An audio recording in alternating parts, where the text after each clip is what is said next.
So today we have a very important Audit Tuesday topic today. So it's change control and cybersecurity. Leading up the discussion is John Young, cybersecurity practitioner and author of Why Cybersecurity and Change Control Go Together Like Peanut Butter and Jelly. And Audit Tuesday is fortunate to have Kelly Gilmore, VP of Information Security at Change Lending, to help with the discussion. Lastly, we are joined by Garret Grajek, CEO of YouAttest. Welcome, everyone. Greetings, Ashley. Hello, Ashley. Good morning. Good morning. So, John, can you please tell the audience your past with IBM and hands-on experience in IT, and then your current role in cybersecurity today? I would love to. Thank you, Ashley. I was in the business corporate cybersecurity before it was called cybersecurity, when it was not sexy. It was just called computer security, and people's eyes would glaze over when I told them what I did. They were just so bored. Anyway, cybersecurity is the big thing right now. I've managed 40 plus offices around the world and all the IT staff that made everything go. I've been the network director of the C-17 program at McDonnell Douglas, $41 billion program. I've managed data centers, but for the last 12 years of my career, I was a dedicated cybersecurity subject matter expert. That's all I did. I wrote a bunch of articles. I wrote this book, which has a whole chapter on change management in it and change control, which we'll go into today. And right now, what I do is I go on TV, I do podcasts like this one, I write articles, talking to everyone about the future of cybersecurity and the intersection of AI, cybersecurity, and quantum computing. Awesome. Love it. So, Kelly, can you tell the audience a little bit about yourself and your current position? Sure. Yeah, a little bit about myself. Well, I'm originally from the Midwest. I relocated to California more years ago than I care to admit. As I said, I'm originally from the Midwest, and I'm a huge Chiefs fan. So, as I said, I live in Southern California. I enjoy Southern California greatly. It's warm and it's expensive, but it's warm. I've been in IT for 25 or more years. We'll leave it at that. I've been focusing on security and security leadership for about the last 20 years. I've held many hats over those years. I worked for several companies. Some of note, Broadcom Corporation, SecureAuth Corporation. I'm currently working now with Change Lending. We are a company which works in the CDFI mortgage area, which of course is a program through the U.S. Treasury Department. We focus primarily on community development, loans, and that type of thing to help out struggling communities. I function here as the SVP of Information Security. But I also have dotted lines to every department within IT to make sure that from a security perspective, cybersecurity perspective, we're making sure we're doing what's right. Perfect. So let's get into it. So, John, how would you define change control, especially as opposed to change management? Great question. In our world of cybersecurity, a lot of people sort of blend the two together. The lines are blurred between change management and change control. Really, the way to look at it is this. Change management deals with the emotions and the feelings and the culture of the employees at a company, which is very critical now that cybersecurity is on the forefront. When it comes to change control deals with assets and controlling where they are. So a good way to look at it is this. You can manage employees, but you can't control them. You control your assets. So change management deals with the employees and their mindset, change control deals with all the policies, processes, and procedures that go along with controlling the assets. Perfect. Kelly, is change control a part of your real world practices? Oh yeah, absolutely. It's a big piece of it. It's also, luckily, it's a big part of our culture. You know, we're a lending organization. Financial services is our area. We're audited regularly by every state that we do loans in. We're also part of the CDFI, as I mentioned earlier. So we're also audited by, those 3 and 4 letter departments, CDFI, one in particular, the Treasury Department, etc. So one of almost every assessment audit that comes my way, we have to answer questions around change management. How do we process changes? What controls are in place? And then, of course, we have to be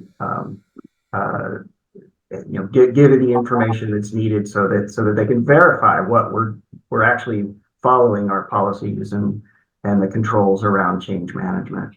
And we meet twice weekly for our CAB, as far as our advisory board. On the change control side, involving every aspect of IT, from projects to standard operating procedure type things, security policies, service account creations, that type of thing. You name it, it falls into our control, our areas around what we do for change control. From the change management perspective, also we have change advisory committees as well that meet to discuss the high level changes, projects, as far as what are the company goals, strategies, and things like that to make sure that everything's in alignment. Awesome. So, John, you put in your writings that change control might be tedious and even boring to employees. Is that true? And is that a reason why it's often circumvented? If you've ever been to the DMV and filled out some forms, that's pretty much the equivalent of filling out the change management forms, because you're doing the same thing all the time, right? And you get the same fields, and at the end, you have a result. And one of the most frustrating things for me was someone on my team would put in completed or patch installed, which really doesn't tell you anything months down the road when forensics or an audit is on you and they're trying to figure out what happened months before, and people can't even remember what happened the day before because our world is so fast moving and things are happening.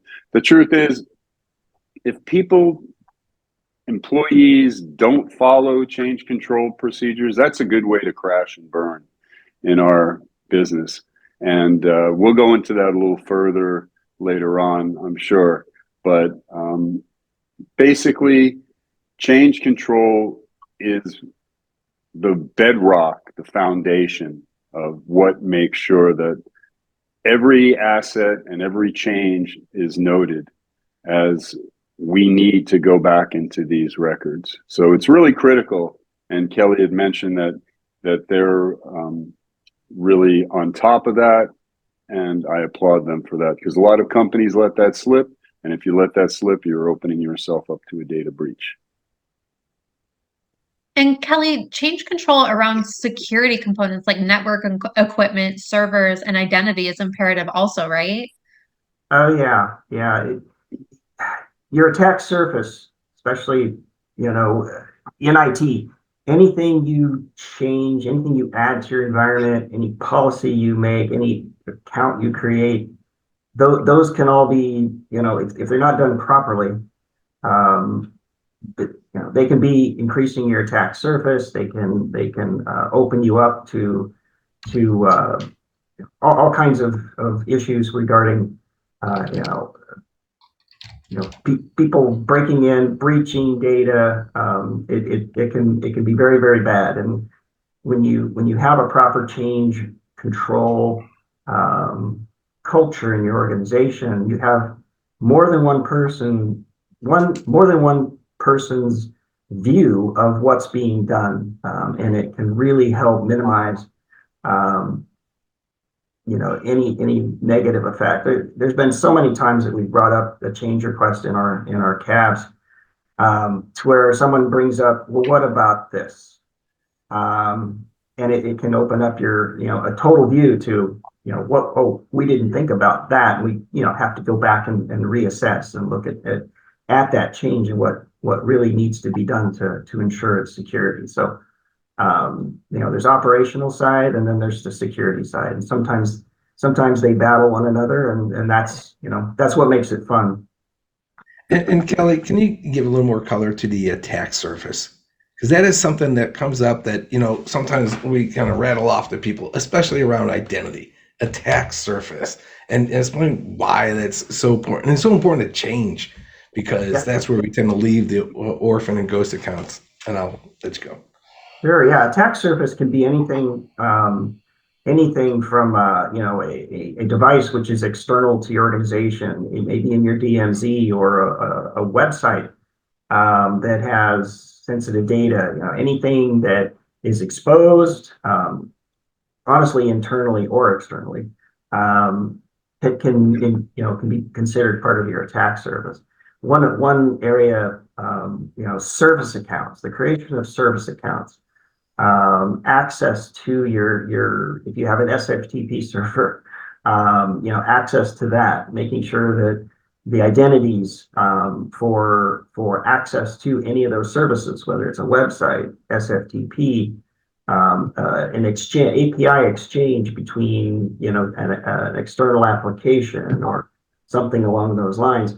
If those aren't properly set up, and with either SSH keys or some type of protection mechanism or a second factor or something like that, it can expose you to escalation of privileges attacks, denial of service attacks, anything available to an attacker can be extremely problematic. Even distribution lists in your mail can really create havoc if you're not controlling them. And then of course exposing your email with to abuse is also bad, because there can be private data, sensitive data in your email. It can be used for back and impersonation attacks and things like that. So identity is huge, and protecting your employees' identities and the accounts, service accounts, and things like that. They all have to be done correctly, and you only have to mess up once, and that's the big part of it. So, John, let's talk about the IT cowboys that you mentioned in your writings. What's the consequences of their actions? I think everybody who's listening now that's in the business knows someone in their organization who thinks they know how to do things better, or they know how to do it faster, or that policies are really too binding. Well, the truth is those policies are there for a reason, and those processes should be followed for a reason.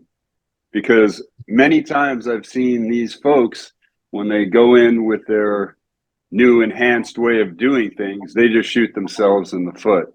And I'll give a perfect example of it. I get a call at 2 o'clock in the morning. One of my network engineers had made router changes and pushed them out to 40 offices around the world at 2 o'clock in the morning. I'm waking up to this. And by the time I got there, the guy was like shaking, like in a pool of sweat. He was jello, because he had not written down the changes. And he was lucky because we had 2 other people that were able to come in that were senior network engineers and back engineer everything. But this took a few hours. It didn't affect the United States because of our timing, but it affected offices around the world, because this is a 724 global company. And if you're in Singapore and someone makes changes in the middle of the night here, that's going to affect your day there. So it really behooves people to follow the change control procedures. And those policies, like I said, are there for a reason. They're there to protect the company, but they're also there to protect the employee from themselves. And people don't last too long if they change their ways. Okay. If they start making a mistake or two like that, then it's addition by subtraction, I call it.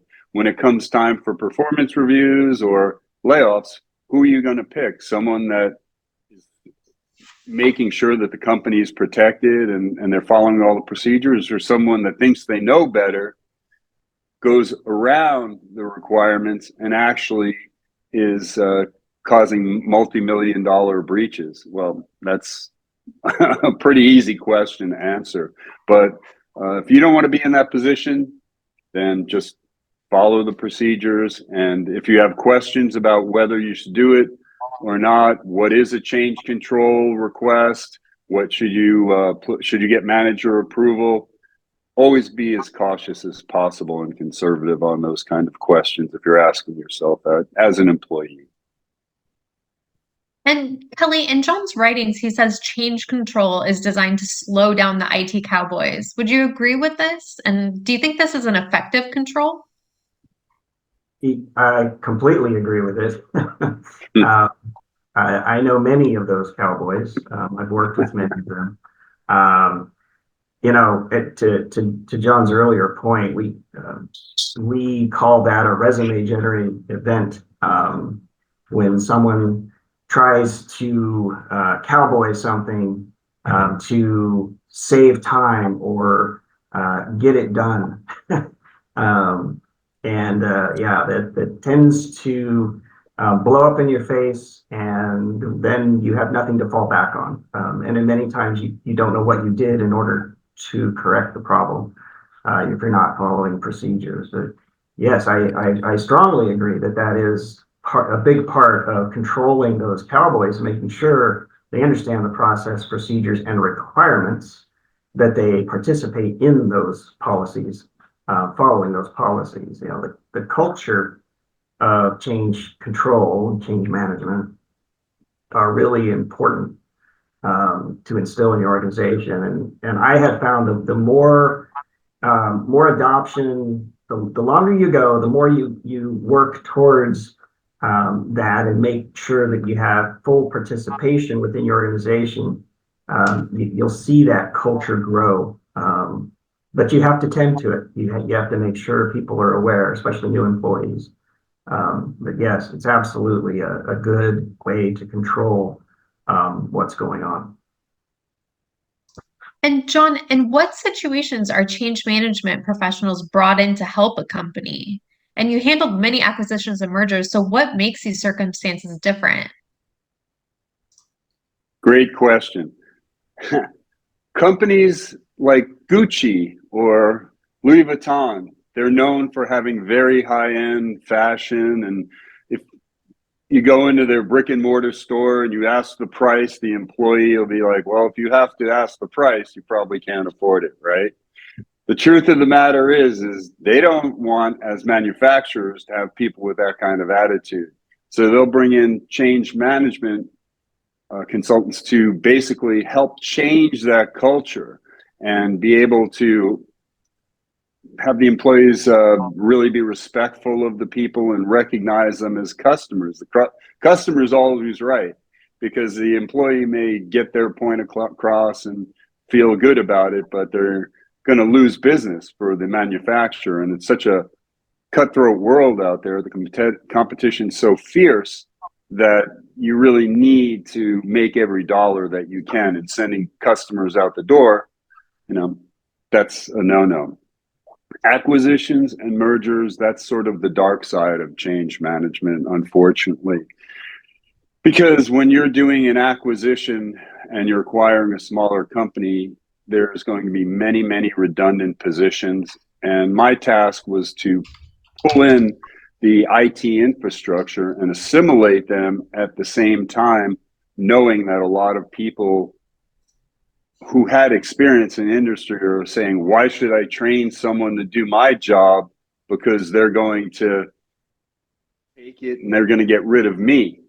So there's a lot of resistance. Okay. One thing I didn't understand until I went back to school to learn all the things I didn't know later in life when I went for an MBA was there's actually a science to change management. There's procedures. There's all kinds of models out there that companies use. We're just flying by the seat of our pants most of the time, the way I look at it now. But there's Harvard professors that have spent decades figuring this stuff out and how to minimize the psychic pain that is going on for a lot of these employees. Because, wow, I can't tell you how much that affected me personally when I'd be in these change management situations, knowing that at the end, only 1 out of 2 people doing the same job is going to be able to stay. And I'll give a perfect example of the resistance.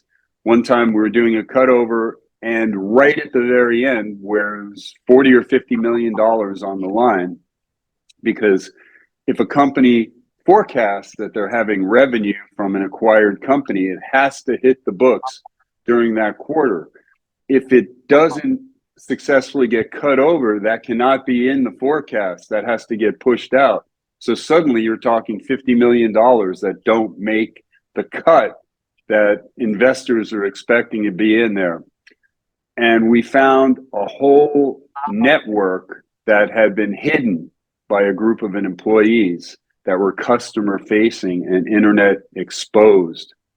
So this happened almost at the 11th hour. And on top of that, they had 12 servers that had operating systems that were obsolete. So anybody that's listening in cybersecurity knows what you have to do to change the operating system of production server in a few days on the fly.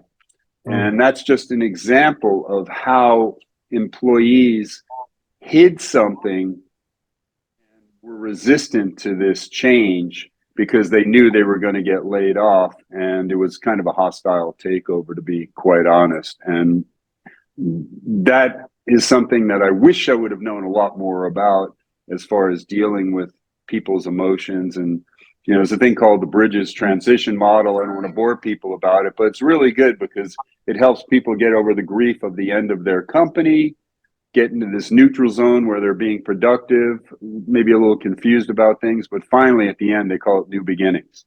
And people are ready to move on and do what they've got to do, either with their new organization to make it better or start looking for how to best present themselves in the future. Right now, the unemployment rate's the lowest it's been in 50 or 60 years, and cybersecurity is a very, very hot industry. So if someone has network and server and IT experience, I'd say feel pretty good about yourself.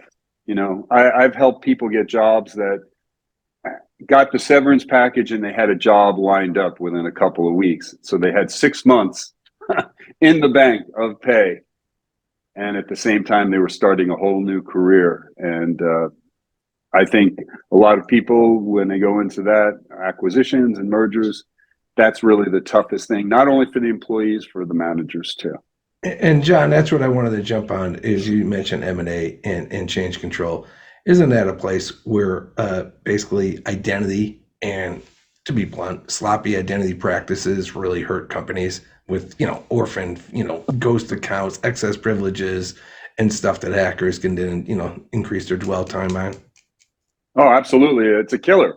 It doesn't just hurt them. It can kill them to the point that there's data breaches. I saw one company had $11 million data breach because of something that occurred. And that's probably on the low end, when you get to a situation like that, because the ripple effect can go on for years and years. But if people are still listed in Active Directory or, any servers, and they have admin access, they can destroy systems. They can kill productivity.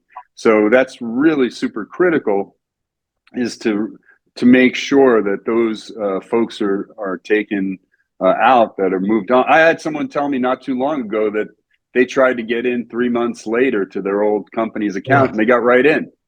Another person that told me they did a hospital acquisition, and it was something like 400 plus accounts that were in there. Of course, there's thousands and thousands of accounts, but 400, come on, that's a crazy number there, right? I mean, maybe 4, but 400. So the way to get around that, really, Garrett, is to have, of course, great attestation software and least privilege and all of that, access management. But also a company, doesn't matter the size of the company, needs to have what I call a white pages directory, where all the employee serial numbers and everything is in there. It's a unique field. Whereas it's so easy to have servers and physical badging systems and everything. Just look at this white pages directory, and if that unique field of the employee serial number is gone, then they know to suspend the access. Not delete it, because the manager might want to clone that account or do something, but suspend it so there's no way that people can get access anymore. So that's really the key. Every company needs to have a white pages directory. Of course, it's great for people looking things up inside the company, but it can't be by last name, because people get married, people change their last name, and I've seen things come up where people suddenly didn't have access because a server had been keyed off that. So it needs to be unique employee ID, or as some call them now, the talent ID number. Nice. Yeah. Yeah, it's similar to risk management, people management. That's always been a challenge for us in the IT world, to kind of tap onto what John was just saying. I've had many of my colleagues say the same type of thing. I've still got access to my old software development repository, my GitLab, you name it, they still have access to it. So it's also not just internal, but external resources like Adobe licensing and things like that can also add to the bottom line. If you're paying for licenses for Adobe Pro, that's not cheap, and it does add up after time. If you've got 30 people that are no longer with the company, but they still have licenses assigned, it's things like that change management, specifically in the area of identity, really, really can make a big impact. So, John, what categories should have documented change control in your opinion? It's funny that you mention that, because I can't tell you how many times people have come up to me and said, I need to put a patch on the server. Do I need to have a change control request for that? Yes. Employees moving their cubicle. Do they need to have a change control request? Yes. I'm changing my phone number. Do I need to put in a change control request? Yes. So everything you can possibly imagine for any change, whether it be a phone, whether it be a physical location, whether it be server accounts, whether it be patches, everything needs to be documented, because I can't tell you, the worst feeling is to just kill on an audit. I've passed hundreds, if not 1,000 plus audits.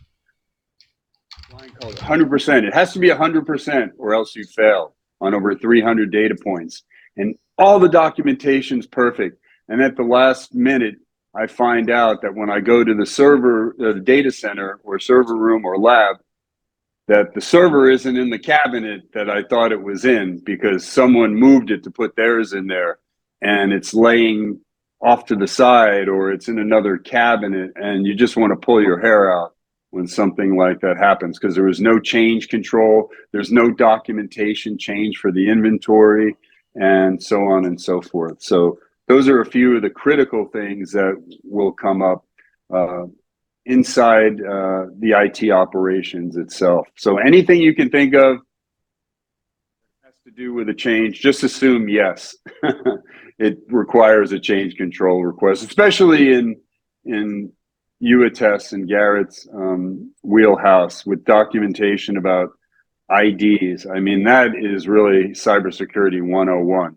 If you don't have control of your accounts and the privileges, then you might as well just expect a data breach. and some real problems, because that's what's going to happen. There's almost no doubt about it in my mind. It might not happen tomorrow, but it's going to happen somewhere down the line. Kelly, I want to bring up what you talked about in our prep session. So especially in 2024, there's less people and staff and more attacks. Can you talk a little bit about that? Yeah, I did. I'm in the mortgage industry, which is, having a hard time right now.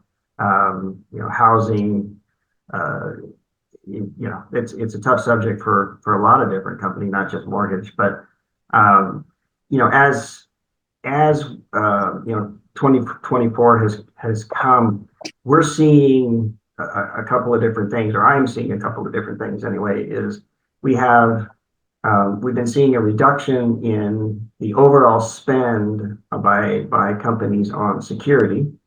In particular, I think the number I saw last was like a 14 or 15% reduction in spend overall for security projects and tools and that type of thing. And when you have less spend, you have more manual processes, which require more people. However, we're also seeing, part of that spend is headcount. You have to do more to justify headcount added to IT teams as well as security teams. So that's what I'm seeing. And as more as we see fewer people in your organization maybe handling security or IT, we're also seeing a huge uptick in the number of attacks.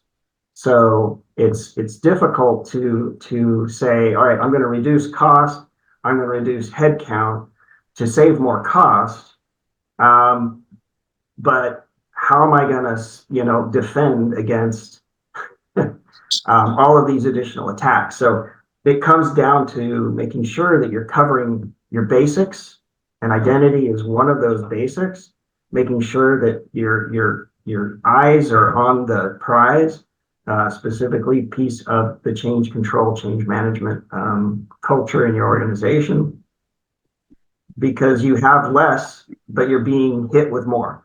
And it's like I think the Miesian principle of less is more is not accurate when it comes to IT and security. So, John, is this what you're seeing in the field, that companies simply don't have the resources and thus need to automate the processes like identity attestation? I absolutely feel for Kelly. I'm sorry that you have to deal with that. A lot of times it's on a case-by-case basis.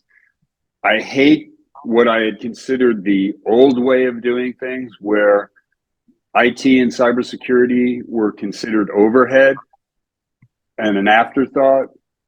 Executives are visionaries, okay? And they're focused on revenue through marketing and sales. So that's where they want to put their money. Do they want to put it into security where something may never happen? And it didn't for a long, long time. Things didn't reach where they are now because it will always happen to the other guy.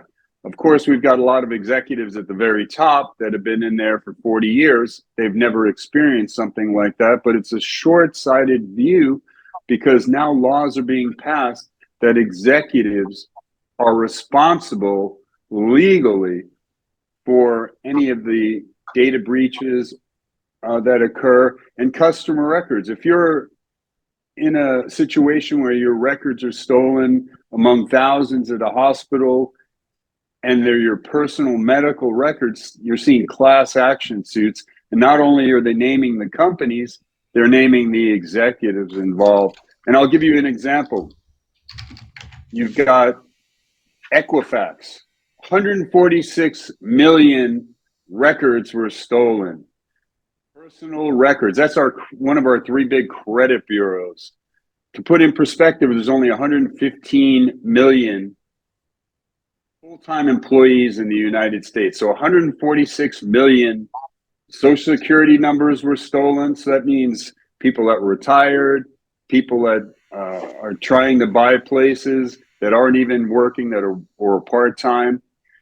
And when it came time for the executive to testify in front of Congress, he blamed a single IT employee at Equifax for not applying a patch. And that's what caused this situation.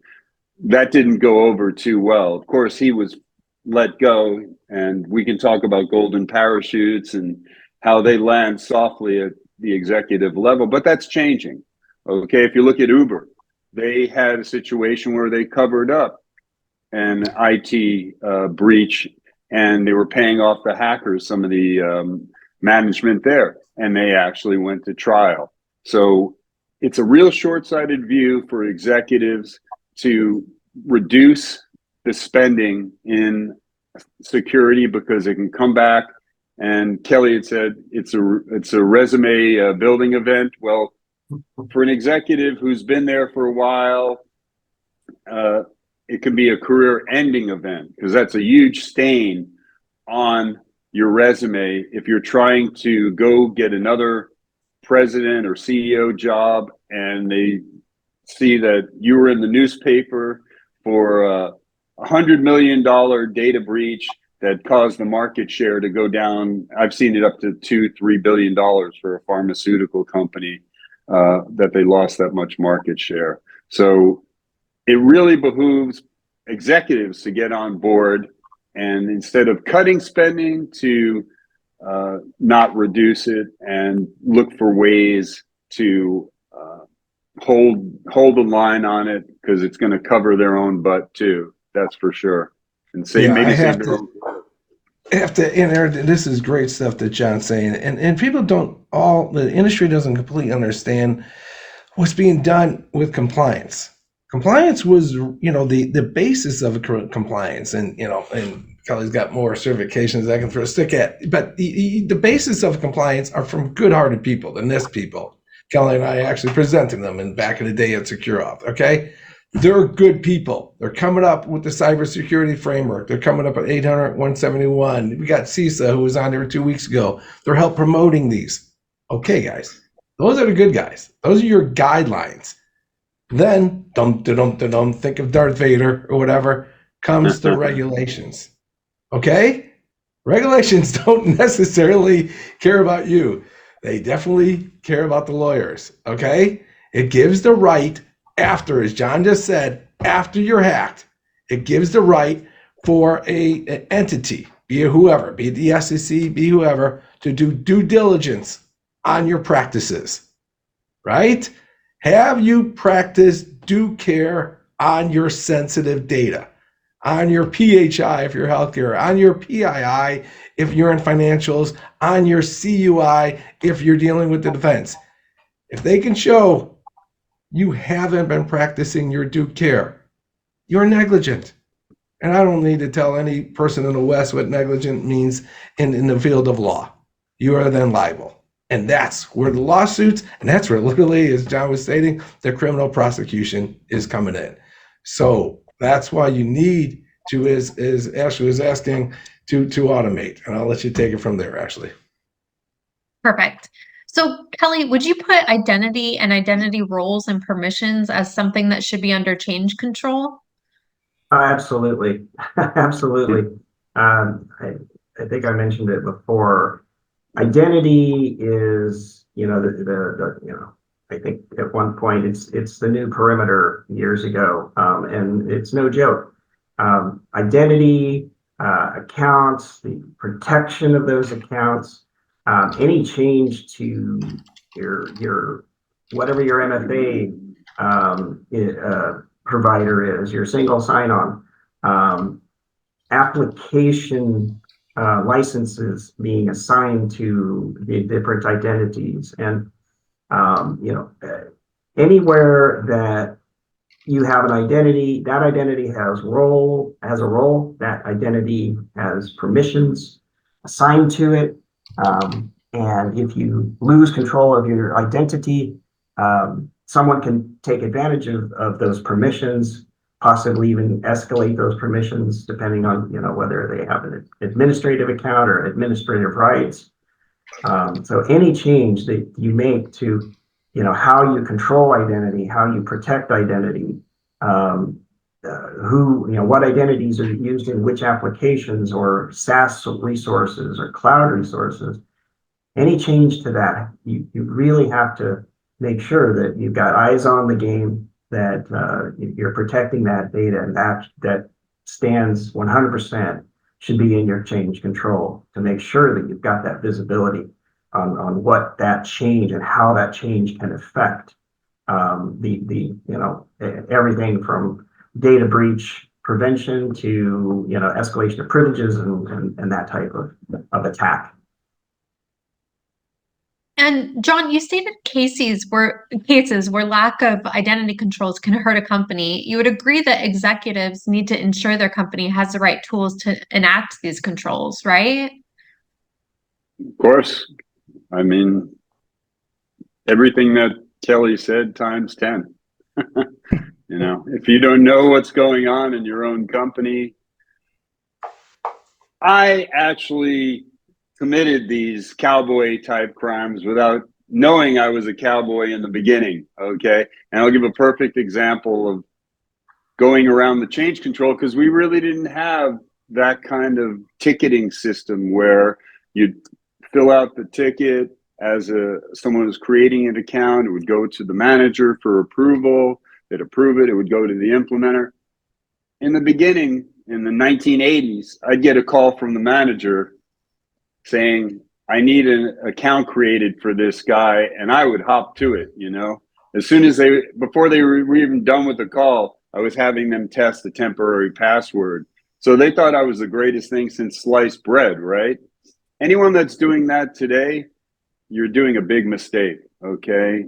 Everything needs to go through change control. You cannot be creating accounts outside of the processes that the company has set down through their policies. Otherwise, you could be creating these accounts that it's a backdoor for someone. Now with AI, and I've shown with voice cloning, I could get through a help desk, like sliced, hot knife slicing through butter, So someone can be creating an account for a hacker thinking they're a new employee, okay? And you cannot do it by phone. It has to be automated. It has to go through the ticketing system.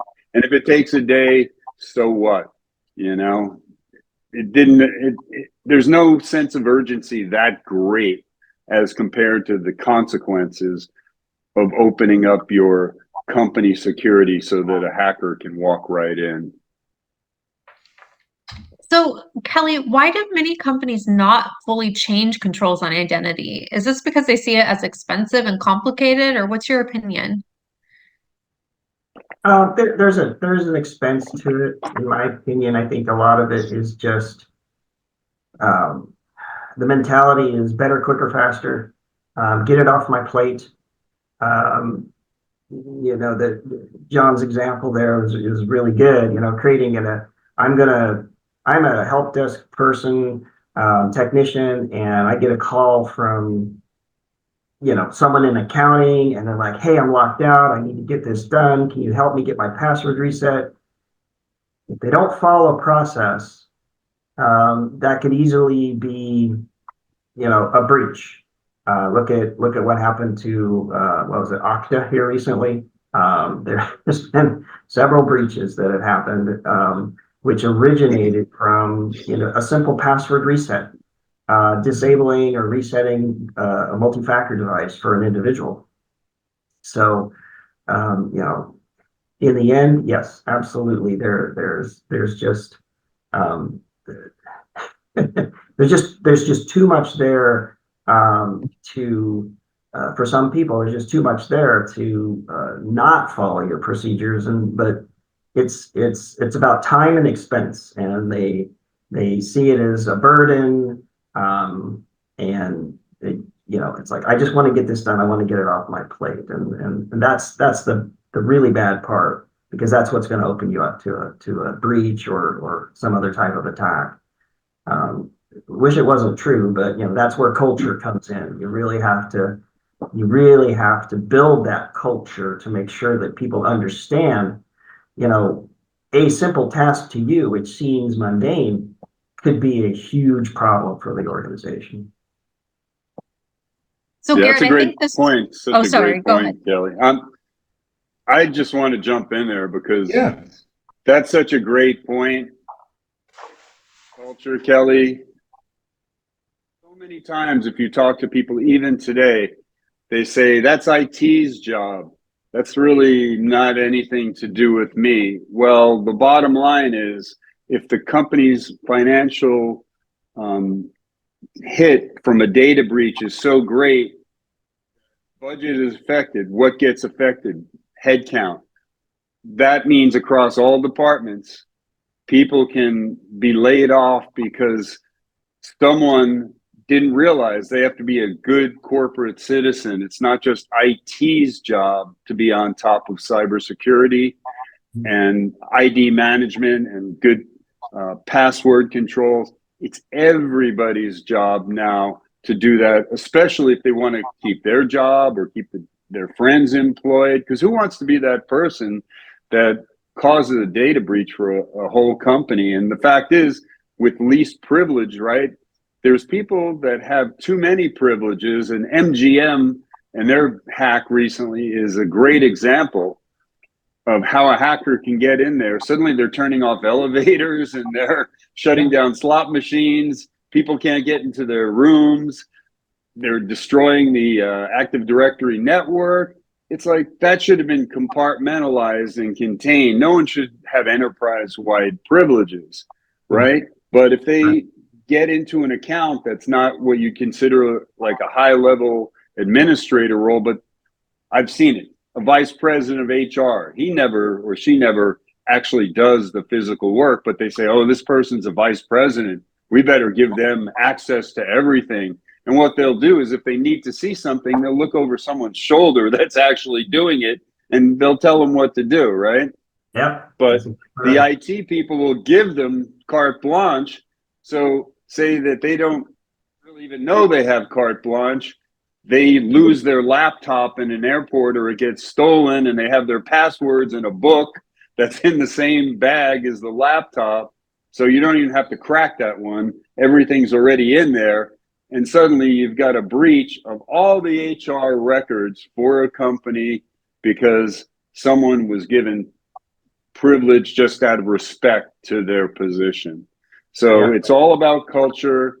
Everybody needs to be a great corporate citizen these days. And that's where change management comes in. And it's $1 billion industry, change management, but now there's a merging between cybersecurity and change management. And as Kelly was saying, there's more out there. We've got quantum computing that's breaking normal encryption. We've got AI. We've got, the regular cybersecurity attack vectors that people are dealing with.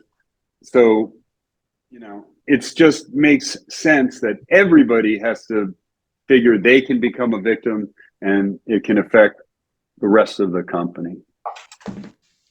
So Garrett, this is where YouAttest comes in, right? Removing the cost of implementation of identity governance. Yeah, and I want to go on top of both John and Kelly are correct. They said it's got to be culture. Everyone's got to get involved in this, right? Okay, but employees are people, and people are not by nature, but can be. If you take a group of people, let me just say this, a certain percentage will be sloppy, okay? And we can, stand in front of them and say, guys, we got to care about security. Well, one guy's texting his girlfriend, the other guy's whatever, whatever. There's got to be practices that are quantifiable in place to ensure these are done. That is what attestation means. It means, okay, let me pause your train of thought there, employee number 642 with 13 reports. I need you to quantify your accesses of your employees in various resources. John just said straight out in this committee, there's 2024, that, we're still leaving people in AD, okay? And those people got admin accounts, and those people cause a lot of damage. So why isn't there a quick tool that we just plug into our system and says, I need you to quantify and attest to the roles in your AD? in your Salesforce. Think of your M&A, your AD, your Salesforce, your AWS, your Azure AD groups. That's what YouAttest does in your change process. Once you complete, or even the beginning, you should be attesting. You should have all the employees quantify the access. And that's what YouAttest does. It walks them through the process and enforces the managers or it can be both and the resource owner to attest that yes, in this new condition, I'm good with all these roles. Ghost and orphan accounts are the hacker's dream. And that's what YouAttest eliminates. And Garrett, these types of identity controls are required by the cybersecurity regulations, right? Yeah, we can do GRC bingo right here.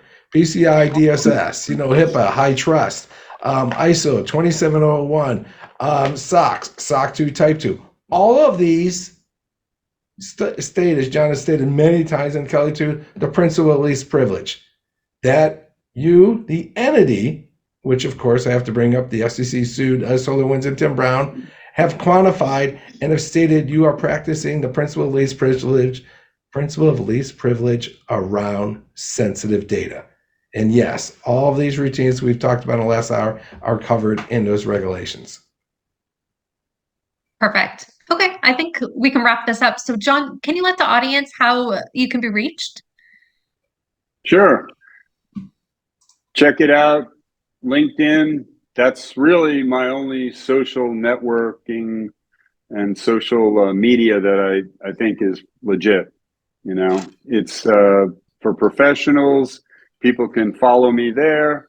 They can connect with me there. They could read articles that I've written. I've written like 27, I think, LinkedIn articles, but I've written dozens that are out in the general public. And if you want to find me on the internet, you just can look for John E, Johne, one word, space upgrade. That's my nickname that I've had for like 40 years, because when I was younger, my friends used to ask me to go out and party, but I used to be doing so many upgrades I couldn't go. And they'd say, "What are you doing?" I'd say, "I'm going into work at midnight to do upgrades." So they started calling me Johnny Upgrade. So there's a video game called Johnny Upgrade. So I had to sort of take a pen name, Johne, space upgrade. So if you want to find my articles or TV appearances or podcasts like this one, you can also look for Johnny Upgrade. Perfect. Thank you so much. And then we at YouAttest can be reached at youattest.com or just write us at info@youattest.com. Thank you everyone for joining. We really appreciate it. Great stuff. And special thanks, John and Kelly. Real informed. Good stuff. Thanks, John. Thanks, Garrett. Pleasure. Thanks, Kelly. Where can Kelly be reached? Kelly, where can you be reached? Do you want to be reached? Yeah, that's the question. Do you want to be reached? That's what I always wonder when I have like a CISO on. Do you want to be reached? Take it away, Kelly. LinkedIn. Definitely LinkedIn. Okay. That's my one and only. So yeah. Feel free to look me up on LinkedIn. And remember, Kelly is when you were telling about being a Midwestern in California, as my kids say, Kelly's nice. You go, yeah, he's the other Midwest. I'm a Chicago Midwest. So it's all good, guys. Have a good one. Good session, guys. Thank you, everyone. Thank you, everyone, for watching. Thanks for having me on. Thanks. Bye-bye. Thank you, John. Thanks, Kelly.